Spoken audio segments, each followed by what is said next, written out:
So, do you want me to start Yeah. with the So canvas? here today with Victor Mascarenhas, Mascarenhas, yes, who I just met last week at a really cool impromptu systems change meetup, which you also spontaneously came to, right? yes. It's really great to see you. And you've developed a regenerative business canvas, which I'm really, unfortunately, I haven't had a chance to look at it. It was on Mhm. Thursday that we met, and it's been very intense since then. So this will be my introduction. Perfect. And yeah, I really look forward to this walkthrough and hearing about how you arrived at it, because I heard a little bit of it, but there's a big Mhm. journey that you have behind it. So yeah, Yes, perfect. So I can pull up the presentation, but maybe I can also go like talking about it. Maybe it's easier for people to understand. Let me see if I can open here. yeah. Just 1 second. So I have a background in design. I'm originally a designer. I'm graduated in industrial design and graphic design in Brazil, where I founded also my sustainable design studio, which is called Bolei Design, and we started it back in 2012 doing sustainable innovation and circular products.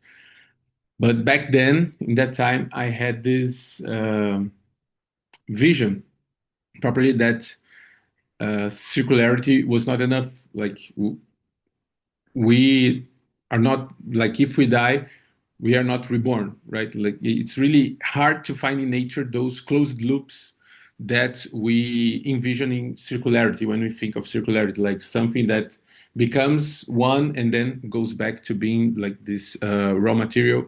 And I always saw nature as this kind of like fractal of cycles where you, if I die, I will be decomposed by thousands of microorganisms that will start these new cycles that will then become the food for like bigger organisms, and those cycles will eventually become an ecosystem. I could not formalize that back then. I had that vision, but I tried to make it into an animation, but I couldn't. And then from there, I came to Europe, to Milan, to study strategic design in Politecnico di Milan, always trying to get this the biggest impact that I could with my work, like trying to really achieve like the biggest positive impact that I could. So I wanted to apply strategic design in like a big organization, try to become like a small gear into a bigger organization to see if I could scale that change, and that's what I ended up doing. I became product innovation manager of European group, plastic food. How would I say that?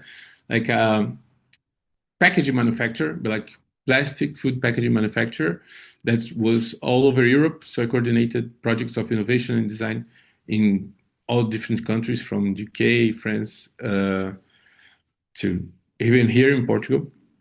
And it was a great experience. I ended up doing a lot of sustainable products, like an oceans range with ocean-bound plastics, like plastic that would end up in the ocean in the Southeast Asia. Did the first compostable range from the group, the eco design guidelines, patented eco designs, and finally the sustainability strategy for the whole group. And that experience, like learning also a lot of like this integral sustainability reporting and ESG, and kind of more the insides of that uh, mechanisms within organizations. I got a lot more knowledge about like life cycle assessment or life cycle thinking. And after doing a training in Rome, when I did the climate reality leadership program from the climate reality project from Al Gore, I was connecting the dots, in that vision that I had from Bolay connected like with my experience with innovation and startups and products, and it all made sense in a way. And I had this vision for the canvas, which I will open up here, the handbook. I think it'll be easier to present. because with that, and you tell me if I can share it, Yeah, if please. you guys are seeing window. Okay. Yeah, you should be able to share. So I find It's interesting that this. your journey took you through a packaging factor because in many ways this is the tip of the plastics into the world. Mhm. I mean, it's not the tip, it's a base of the iceberg. Yeah, yeah, And on the other hand, there's so much of our reality is just based around the packaging. So exactly. it's unavoidable. It's unavoidable and yet so tough. So must have been a interesting and in some ways a tough place to work, no? Yes, it was more interesting than tough. I think there was even a client that was from my studio, sustainable design studio, that asked me that, like, "Oh, Victor, you are all for sustainability. How can you be there, like working inside the plastic packaging manufacturer?" And for me it was really obvious. Like, my screen sharing is paused. No, Why? I see, No. I see If this. I change page, do you see the next page? No. Let me see if I can resume. No, no, it doesn't let me. Okay, so I cannot go full screen. Let me just get out of full screen. But your question is super valid. Like, I had this client from Bolay, from the Sustainable Design Studio, that asked the same thing. Like, how can you be working there? And I told her, like, they are like, that is where the impact is, right? So if I want to really change, I need to understand how that works, and change from there. Like, if I want to have like a bigger impact, I need to change where the impact is bigger, right? If I stayed in Rio, like doing my sustainable design products in a small scale, like, I wouldn't have saved like 48 tons of plastic from Southeast Asia. I wouldn't have done eco designs or compostable range, and understand also the mechanism behind recycling, behind composting.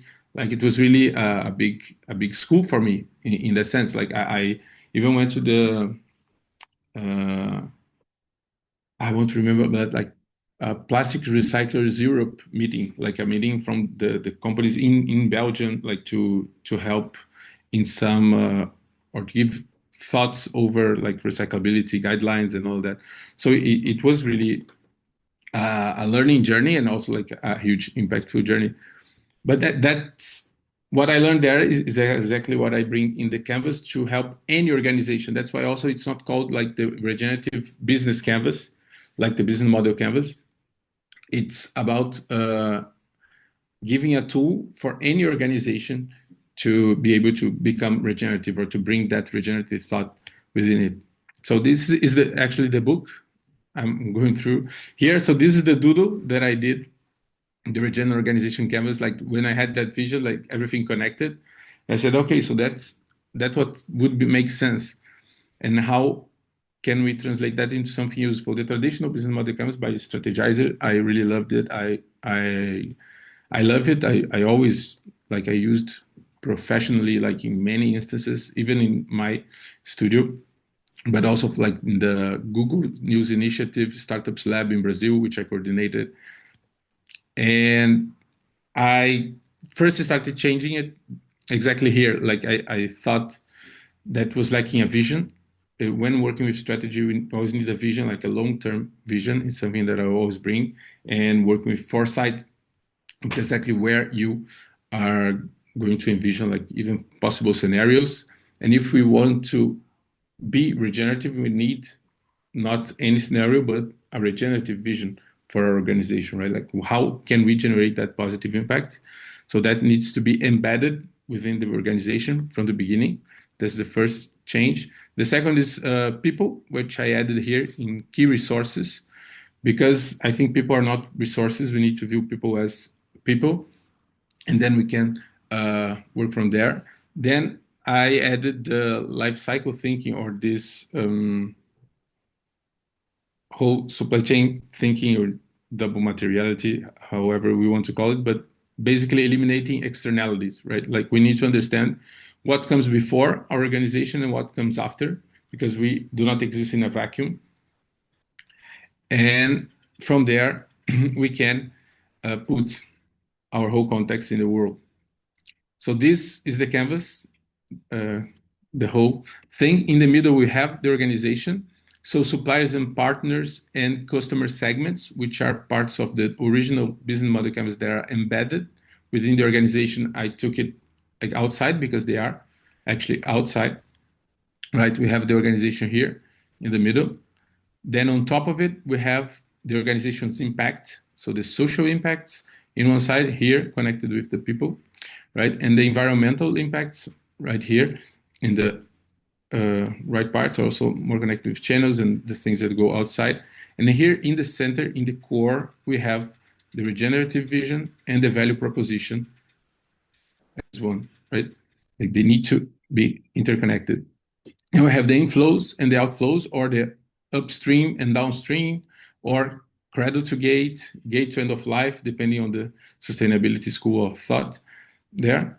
Then we have all the flows really mapped and streamlined so we can visualize it really easily. So we have like environmental social impacts that come before our organization, from our organization, and after it. Then we have the cash flows. So even the funding, which is a key part for any startup, for any organization then, because also when you speak of nonprofits or NGOs or even the public sector, we have different kinds of funding that comes to the organization that's not accounted in the original business model canvas. And that's also where many startups lose, right, their control, their ownership, if you don't have a funding strategy like really thought through. So here the tool, right, the canvas, allows anyone to think, elaborate, and iterate into a funding strategy. And then you have additional revenues, because in the end, if you do upcycles and not just downcycles, then you can have additional revenues. We have also the energy flows, which is a big fallacy or misconception around service businesses and digital businesses, which are we don't have impact, right? Oh, what's our impact? We are all digital, and as data centers, we're not consuming energy, and 80% of the whole or the average of our global energetic consumption is sourced from fossil fuels, right? So we have here a huge impact in the end. So we map all the energy flows that come into our organization so we can improve that. And then we have also the material flows, which go the more traditional, let's say, sustainability thinking, right? Like the plastic from the petroleum, and then where will it be placed or recycled later? We have here in that flow the downcycles, which are the linear, more common flows that we're used to, right? I'll go to the landfill, it will be deposited somewhere, or even downcycled when you recycle a plastic for a lesser valuable use, right? You don't use, for example, a polypropylene bottle to make another polypropylene bottle, but to make those plastic wood. That's a downcycle. But then we have the beauty of the canvas, or where that vision connected, right, from the fractals and the multiple connection from the upcycles. How can we really make everything that goes away from our organization not go to waste? Because then, right, we don't throw away things in the ether. Like the world, it's only one, so there's no away in the end, right? We need to really be resourceful for our use of materials. So here is how to rock, like how can we use the regenerative organization canvas for established organizations. We have the idea is to make an initial assessment so we can map the whole organization because it already exists. And the beauty of it is that as the tool is open, you can use any frameworks that you are used to using. Like if you are a sustainability professional, someone that has experience with carbon, for example, that's important for your organization, you can add those metrics in, and you can really drill down up to your expertise goes, But you can also think of it more strategically, more abstractly, especially if you are a new organization. Then you start from the strategy part where you're already iterating and thinking of strategies of how to design your organization model. And then you can innovate to regenerate. And the last part is the ecosystem where you build resilience. And then I'll jump straight into that part for the ecosystem, because I think that's maybe the most beautiful part of it, or the most out of the box, let's say, which is how we can connect this organization to the others, or to allow that fractal, the endless cycles vision to come to fruition. And that works like this. The original thought was from the Upcycles, so you could generate additional revenues from it and connect to a next organization, and that organization would connect to the other. And in this way, we would start weaving this ecosystem. But the most beautiful part, oh, it's not here. Wait, I'll have to pick that illustration up, because that's the most beautiful one. But you were like studying the business cases for the canvas, like already regenerative organizations that already exist. What I realized is that the canvas doesn't, or better, the regenerative organizations, they don't connect just by the upcycles. And that's the beauty of it, because when you don't have like maximization of profits as your end goal, you have a lot more possibilities. And then you have like social impacts from one organization connected to the next. And those connections start to begin from all over the canvas to all over the other organization. And that creates really, how can I say that, a fabric of resilience in the end, right? So of regenerative organizations. I will just pull up here the visual, so it is really easy to understand. But if you want to ask any question, because I already spoke so much. Yeah, I mean, I love it. I think I was waiting for at which point would be our good questions. Maybe can you show? Oh, yeah, I have the visual here. I can show. Let me show this, so we can. I think this would be really easier to understand. Okay. Why everything now has 20 pop-ups of AI something? Do you want AI that or this? No, I don't. Okay. This is what we've seen.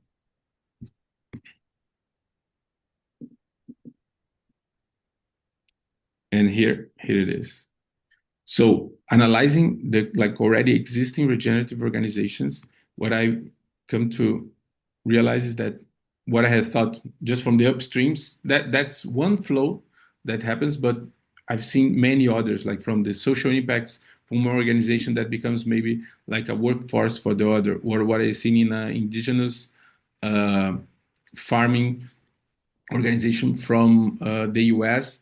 They got a funding from this philanthropy, and instead of like using for their organization, which was already established and supplying like ancient grains for the whole community, they trained two indigenous farmers from another community so they could replicate that same uh, model that they were already using and learn how to plant these ancient grains and push that forward. So you create a relation between these two communities. You train the workforce there, so the funding from here became a social impact there, and then the workforce there, and that of course starts to multiply and build the resilience, which is the biggest vision that I have, is that once we have all of those organizations not searching for accumulation of money, but really to exchange not only money but goods and knowledge. All of that becomes resilience, especially when we are seeing the whole climate crisis unfold. So that's kind of my like speaking in the futures or foresight jargon. This is my backcasting way of trying to create a better future for the next generations, exactly like this. Yeah, so I Can you maybe just go back to a regular canvas and then I can start? Yeah, yeah, of course. So But this one is in Portuguese. My bad. But I think doesn't it's matter. clear. Close enough. Okay.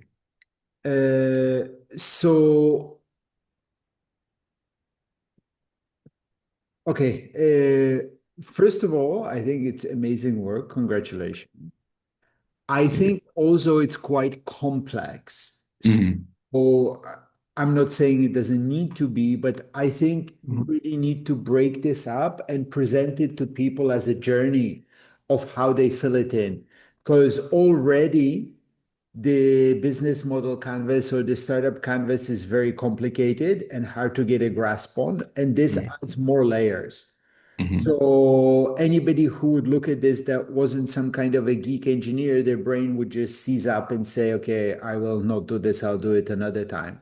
So I think really need to Okay. think of walking people, and there can be different paths, but not more than two or three, and on how to walk people through, Hmm. because I think most people will not be able to grasp this as it is. So that's one idea slash question of how to break it up into a program of filling this out. Uh, Another idea is around the people. It's really great, and I don't know, again, maybe when it's a program, it becomes easier, but people come in different flavors or opportunities, right? Hmm. You can have, for example, in people, I have a great advisor. They Hmm. give me very limited time, but I know when they make a phone call, I have three clients or four suppliers or da da da, right? Um, so it's kind of like layers because there is the team, which people think a lot about, but then there is potential community or supporters, right? So this the Hmm. onion slash fractal of, yeah, onion of people of different kinds. And where it becomes really interesting, you can go to the interconnection graph, Hmm. your favorite graph. Uh, the interesting thing is that the people layer is also a very important layer of the ecosystem, right? And people Hmm. in a regenerative world, really in any real world, people don't live in just one organization, right? Hmm. Can be working here, but an advisor over there, and the relationships are really important. It's maybe it's too much, but it's interesting to think about and get people to really value and be aware and design within the realities of their human network. And also, this is actually a huge problem, the problem slash opportunity in startups, right? People talk about privilege, but today, the biggest part of privilege is actually access to people, access to network. Because ideas you Hmm. can get, right? You can be living in a favela, you have YouTube, you can learn, right? Maybe your time and all of this is limited, but there is much less of privilege of access to information or even learn Hmm. and come up and get the resources viably, but access to people is huge.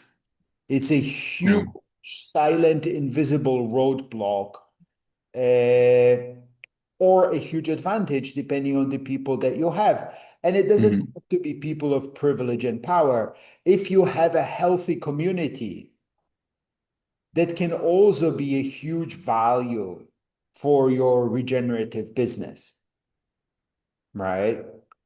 Uh, So that's really interesting. Maybe it really needs kind of multiple layers of interconnection and the people one, because this is, of course, my bias. This is the area that I'm working in, but that's the one that I'm really interested in. Okay, maybe if you can go to an English one that's got all Yeah, the boxes. the, the original. But I love that part that you are focusing on the people, because that's exactly, I think, where everything is built. Like every organization, in the end, they are made of people, and we tend to underestimate that. I think, especially when we are in the, let's say, Yeah, because the science and technology, yeah, right? the standard kind of, it's funny, but the scientific management or whatever is, I need a person, I will hire a person and Yeah. I'll put them in. But yeah, that really is not how you create a organization most of the time. Hmm. Even funnily enough, even the big corporations, they might do that for line jobs, but the higher up you go up the management hierarchy, the more tribal, personal, and Yeah. interrelationship it becomes. So,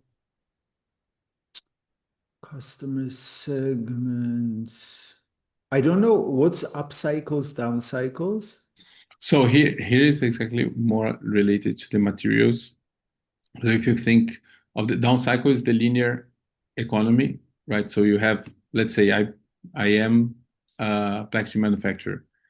Uh, I will sell the packaging to the customer, maybe to another company, right? My client will be a business. So they will pack something and then they will sell to the final user. The like I will buy a salad bowl in packaging. Normally, like or before, this plastic would go to a landfill. So that's the down cycle, right? So it will become like this waste piling up somewhere. Or fast fashion, it's a great example of that as well. Like I use a clothes for 2 or 3 times and then it will go to waste because it's so cheap. When you have an upcycle, would be exactly the opposite. So how can we get that waste and turn it into something better, or insert that into another cycle, like we've seen before? Let's say will become recycled fabric for a new clothes, or it will be recycled into a different material that will be used in a different industry, and that goes to another organization. So here are the more physical parts of these cycles, or the regenerative cycles. But then you studying the use case, like real regenerative organizations, I've seen impact coming from all the different places. So the kind of upcycles everywhere.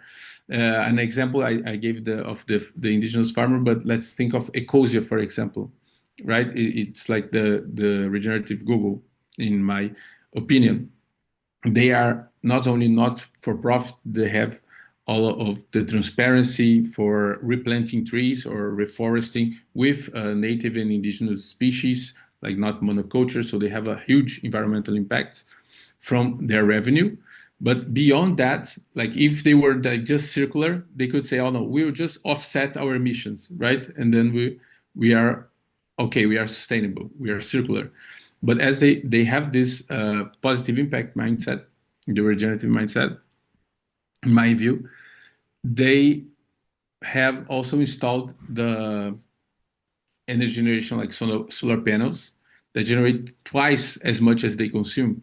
So instead of like searching in Ecosia, instead of being like Google that you consume X, or using ChatGPT where you consume like 17X, actually there you are inserting energy in the grid, because the energy that you are consuming is fully renewable, and they add up to that the same amount. So you get like positive cycles also from here, from the energy in their example, and so on. Yeah, cool. I think what's interesting is I come from a software service, either software events. Those are the businesses that that's my mind frame. Hmm. You come from materials, so it's a different view at the world. And I appreciate that software and digital things also have I don't know what raw materials, but there is Hmm. inputs. I think it would be worthwhile to think through the language. Mm-hmm. Maybe add the word so that people, because actually services are the bulk of the economy now, right? Mm-hmm. And a lot of things are digital. So it might be useful to not change anything, but add the language. So somebody that comes from a Perfect. designing software mindset like me can understand it and grasp it. Perfect. So in your point, like the full canvas, the printable version already comes from with these questions, let's say, like more detailed explanations of like what you should fill in, right? So So yeah, you have, okay. So zoom in on the raw materials, for yeah, example. Let's see if me, software developer, event organizer can understand it. I think At the it's, bottom right, you have plus, you can zoom oh, in. I'm trying, it just froze, it seems.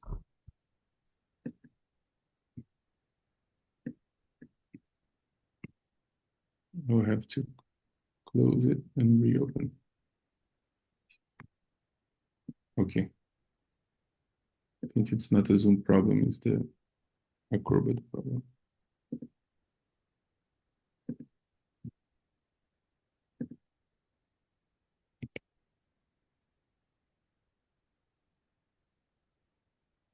So you want to zoom in which part? The raw materials, what was Okay, perfect. it said there?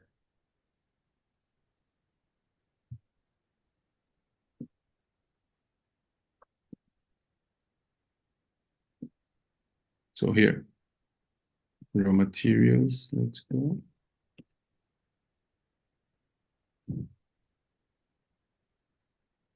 Oh, so slow, but I think it's because you're putting your video in the thing.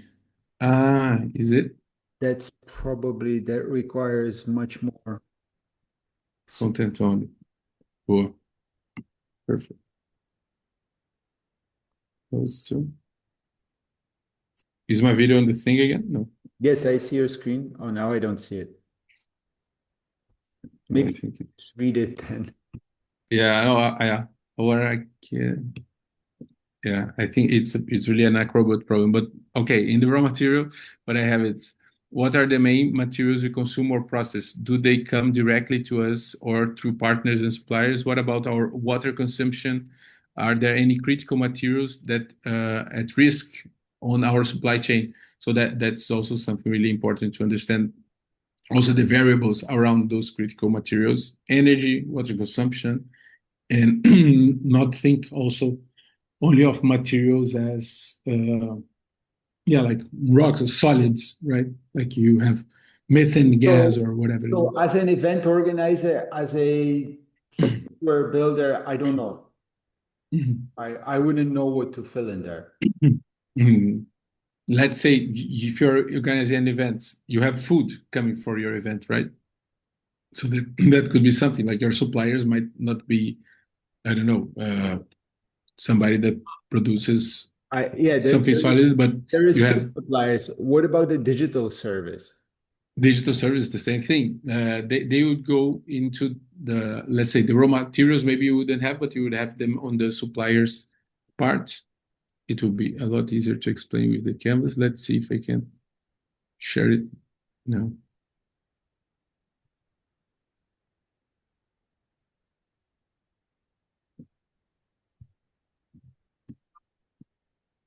Okay. So here it's easier. A little bit pixelated, but okay. So here you have raw materials, right? So it could be food.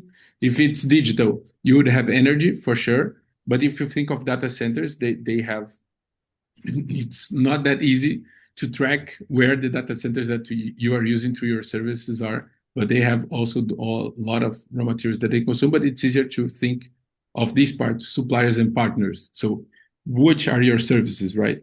So if you think of that, I'm using that cloud service. Those cloud services have listed all of their impacts somewhere. If they are a company that has IPO'd, so they probably have a sustainability report. So it's not that hard to understand what are their impacts, where their energy sourced from, what percentage is renewable, what percentage is not. Like an example of this is even Apple. they have a really detailed sustainability report, which is really easy to read. But you would think I would start here from suppliers and partners, and then go like and that's how I try to do it. Like we start in the center, so from the vision, the value proposition, and then we can go outwards, and then we can go more. And then I love what your points about dividing the canvas, maybe to make it easier for people to understand it, to fill it in. So and it's more or less how it's divided, but I'm doing the mirror version now, so it can be more interactive. So I'm thinking of splitting that better. And I would start with the organization, which is the easiest part, and that you control more the variables. Then you go outwards towards the suppliers and partners. And then from the suppliers and partners, you can go through their supply chain to arrive to the raw materials or the energy or even the funding here. Then you have the outside. After you've done your event, for example, where will things go from our customers, like from our clients, from the people that participate? Will they take, let's say, the classic, right? The how do you call that? The thing with right there, the identification. Will they have a tote bag filled with crap, or will it be something that's useful that will maybe become an upcycle somewhere? What are the post-environmental impacts and social impacts of our uh, event? We will leave a footprint in, let's say, if you do like this big gathering in the middle of a forest, for example, like what is that impact? What we will leave? We will have maybe an activity in the end that will uh, foster and regenerate all the territory, so that, you know, like thinking of all of those steps, I think is the key part here. And of course, like starting here, the organization, then what comes before and what comes after in terms of uh, more simpler logic. Does that make sense? Or Yeah, I'm thinking it makes sense, and I'm really thinking in practice how to take Mhm, people through this. This is the challenge of these complex ideas. mhm, Uh, and this is a lot of things to think about. Uh, true. yeah, I just thinking of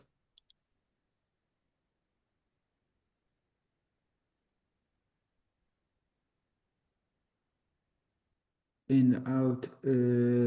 Yeah, even just starting to present it as start with three blocks. What's coming in, who you are, what's going out, and then reveal the blocks piece by piece. Think of how you reveal this so it feels more like a journey where each step follows in from the last one, and this is overwhelming. Nobody but an engineer or an architect or something enjoys looking at things that have this much information on one page. Uh, and especially the biggest challenge, or one of the key challenges in business, actually, is knowing what is important now. And so people, I think, who are good at starting things, I mean, are really good at ignoring most things and really laser focusing on that. It's actually interesting. It's the basic problem of consciousness, right? I watched a long video with Vervaeke, and he talks about the possibilities are combinatorially explosive. So the most important thing that a brain, or even any simpler thing, is decide what to ignore. Or and this doesn't help me with that. So I think maybe it needs a book. It needs a journey, an app, something of which question, right? What questions do you have? Which question maps to looking at which box or something? I'm really thinking it's this is important. We really want people to think this way. But if I show this to anybody, their eyes will glaze over, they'll run away in panic. Uh, yeah, this is a key challenge in all of this systemic thinking stuff, right? Hmm. Is how do Yeah. we take these complex and very important ideas, but present them to people in such a way. And also, I mean, this is the kind of thing, if you started learning this in high school or before, then it would be obvious, right? Okay. And I think you do the big challenge that we have in life, right? Is that the outputs are separated from us, Hmm. right? If I live in the village and I shit in the middle of the square, I will be looking at that shit forever, right? So that's I don't need to think a lot to understand that shitting in the middle of the village square is actually not a good idea. I might do it once as a child, but then I learn. If I'm sitting in a corporate office somewhere in London and New York or whatever, and I move a button on a number on a spreadsheet. I do not see that they just place shit garbage in the middle of Hmm. 10,000 Hmm. villages because I never go to those villages, right? It's just a number, and this number smaller is better for me. Yeah. That's actually the key challenge. It's not that people are evil and shitty. It's just that normally we were faced with the repercussions of our decisions in our own personal lives because they impacted the world around us. When we were now the impact is so far away. Uh, I wonder if there is some kind of a because it's actually a lot of the journey of understanding. It's this is the thing is it's not just a technical journey of mapping out Hmm. outputs. It's an Agree. emotional, empathic journey of learning to care about more than just the things that I can see and detect right around me easily now. Hmm. So that's the interesting thing, right? I'm thinking out loud, right? I'm just sharing with you as ideas come, but there is actually in parallel with this technical journey is an emotional, spiritual leadership, human journey of development, Hmm. of learning and knowing how to care about this. So this is another layer that comes to this. And I wonder if there isn't something like for each of those blocks, I can come up, this might also be interesting, right? Of what are the skills and abilities and leadership personality I need or team knowledge I need to be able to grasp and grapple with that box, right? I love those thoughts. And I think one challenge, because you're Mhm. clearly a very smart guy who spent a big chunk of his life thinking about this. So now you have the inverse problem of being really, really knowledgeable about stuff and having to think how to present it to people that don't have this knowledge and background Hmm. that you do. And I don't know what your background is, but in general, personality wise, that's a poor skill in people that are good at technical things. Hmm. I speak about technicals because my background is in computer science, software development, so I understand that space well. I imagine design is some people in design are on the more technical, some are on the more creative, but the more technically better you get, the deeper down the rabbit hole you go, and the harder it becomes to, drag yourself Hmm. out and to explain it to people uh, who are there. And I wonder, maybe we can get together, have a workshop sometime. I wonder is because right now this is much harder, much more complicated than the business model canvas. Hmm. My challenge to you, to us as an ecosystem is we have to make making regenerative, circular, businesses easier than standard businesses, even though they're more complex. But Mm. if we don't make it easier than the standard way, and easier, it doesn't mean simpler, but more fun, more enjoyable, more, and that's where I think the social part is a key part of it, right? Because right now, business building is very antisocial and people are alone, which is a key reason why it's hell. If you're doing things with friends, you can even be doing quite miserable things and it'll Mhm. still be fun because you're doing it with friends, right? So, to get this really out into the world, need to think of how to turn it into a journey, make it more social, and really think of how to make this more joyous. And I like the difference between joy and fun. You Mhm. can go to the gym, you push yourself, you sweat, you're in pain. It's really objectively a horrible experience, but it's joyous because you just pushed more weight than you ever did in your life, right? Or you achieved something, or even just that you went there, right? So you feel a lot of joy, even though it's actually not fun and not pleasant. And there's a difference. So, and especially if you're doing things with friends or with people you care about, it can be really tough, but it's still very joyous. Mhm. Um, Oh, I love that also because the thing of joy in that sense, I think it's more of how we can do this as even as a journey, as you're saying, like to make it easy in the sense that like apps are never been easier. Everything is hassle free or convenient, but that in the end, I think strips away a lot of our uh, and look, capacities, right? I think there is a lot to be learned from looking at the game industry. Hmm. Games are not easy, right? Hmm. Once people spend tens of hours, hundreds of hours to gain competence at these weird complexities and hardnesses that we have artificially created.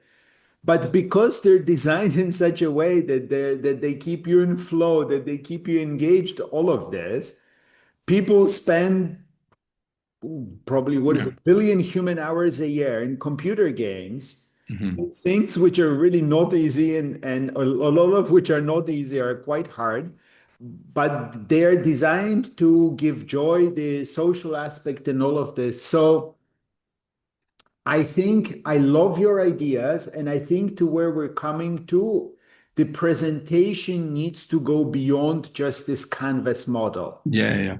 No, normally the presentation that I do, I go a lot deeper on regeneration, like even as a topic like climate change, actually, then regeneration as like my view of it, because there is also like tends the it's a growing field and there are many opinions on it, and then I go into how it does, so how it would be done with the canvas.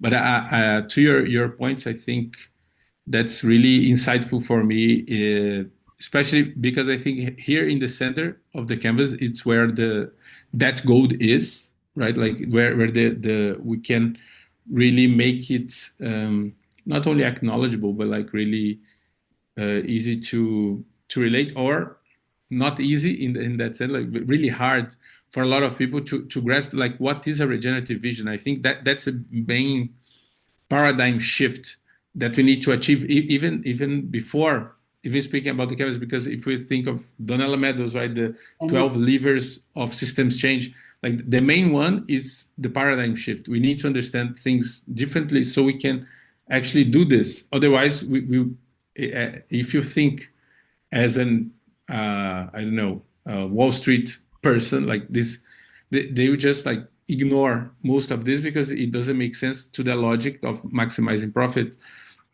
But you need to see the bigger pictures, as you're saying. Like we need to understand the systematic aspects of it, and that's not the most immediate thing to do for anybody that has never heard about it or studied any kind of related subject. But I think, So if you could stop your screen share just for yeah, the, yeah, sorry. thank you for this last little bit. Yeah, I mean, I'm having this conversation with many people, and yeah, starting with the world is in trouble and da da da, we must do different. It's kind of it's a very structural, uh, top-down kind of a thing. Hmm. How can we do it in such a way that doing it this way will be more joyous, more fun, and overall easier than doing it the classical way? For example, I have a talking with a lot of people that are working on DAO builder, Hmm. and all of these. And I'm like, guys, just like all of this, give me the lemonade stand DAO builder. This it's American, but this idea of kids making a lemonade stand by the side of the Hmm. road selling lemonade, right? This is the prototypical micro business. If you can't make the app easy enough that a bunch of 7-year-olds will use it, and they have a zero bullshit meter, right? A zero bullshit tolerance. They're very technical. They spend hours, tens, hundreds of hours in Minecraft, build businesses and all of this, but they will not tolerate bullshit, your bullshit complicated app if it doesn't feel helpful, right? How do we make this so a bunch of young people or kids building their first business follow this model, this methodology, because it just feels like the right way and the easier and more fun way of building a business? That to me is, yes, the ideology is important. We must do better and da da da. But having started so many things, you're running around, you're busy, spending bunch of hours. Yeah, corporations can afford that. A new business, we start a new business line, we spend 1 million on consultants and this and that. But the average person just running day to day, opening your corner cafe or kebab shop or whatever, right? The typical business, which is where most of the employment is in the world, right? It's small, medium businesses. How can we make their journey easier, better, more fun by following our methodology? That's the question I'll leave you with because I think we're out of time for today. But thank you so much. And yeah, I love the work and I hope I can find some ways to support you. Thanks so much, Victor. I think that, no, thank you also for opening the space. I think that's already supporting it, like pushing the message forward. And I really like this final question of yours. Of course, I don't have the answer, but I think that's kind of the way that will help to get it further on. And I'll try to bring that in the next launch for the Miro version of the canvas. And yeah, thank you for the time, for having me.